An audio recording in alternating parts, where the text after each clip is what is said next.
And the overwhelming majority of the countries of the world are gathering once more at the United Nations General Assembly to urge the United States to end the blockade it has imposed on Cuba for more than 60 years.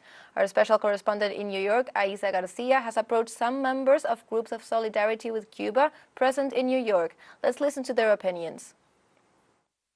Speaking about U.S. blockade, now we have one of the people of Pastor of Peace in the U.S., Pastores por la Paz in Spanish, that everybody knows, IFCO, this coalition that is supporting Cuba and is against the U.S. blockade. Now we have Angie Langdon from IFCO. And Angie, we would like to know, why are you supporting every year this resolution against United States, against the U.S. blockade against Cuba?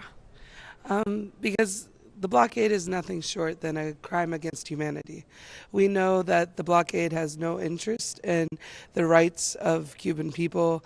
The claim by Biden that we are through sanctions and through all of these punishments somehow trying to provide for the Cuban people is really just a way for the U.S. to continue its imperialist neocolonial project to try to claim dominion over Cuba and to stop Cuba from having its right to self-determination. So we come here as representatives of the U.S. people, of the millions of U.S. people and the Cuban American people here who also are against the embargo, against the blockade, because we understand that Cuba should have its own ability to do all of the good and collective work that it does for the world. Cuba sends doctors, medicine, relief for countries that have any sort of accidents or natural disasters. We know that Cuba's solidarity with the world is imperative to global health, to global education, and to global cooperation. And the U.S.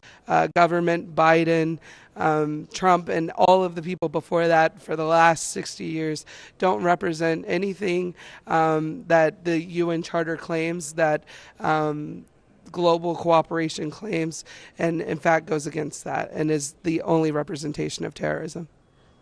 Angie, in your opinion, why Biden administration didn't change the Donald Trump's policy against Cuba? I think, although we thought that Biden would change it because he was the vice president when Obama was somewhat, easing the travel restrictions, I think Biden is just falling in line with the U.S.'s overall goal, right?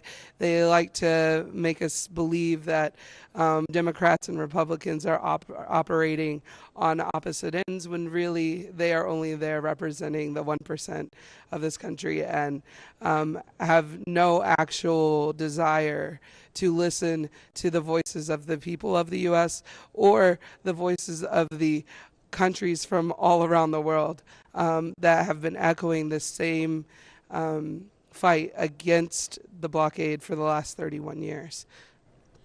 Thank you, Angie Langdon from IFCO, for this interview with Telesur.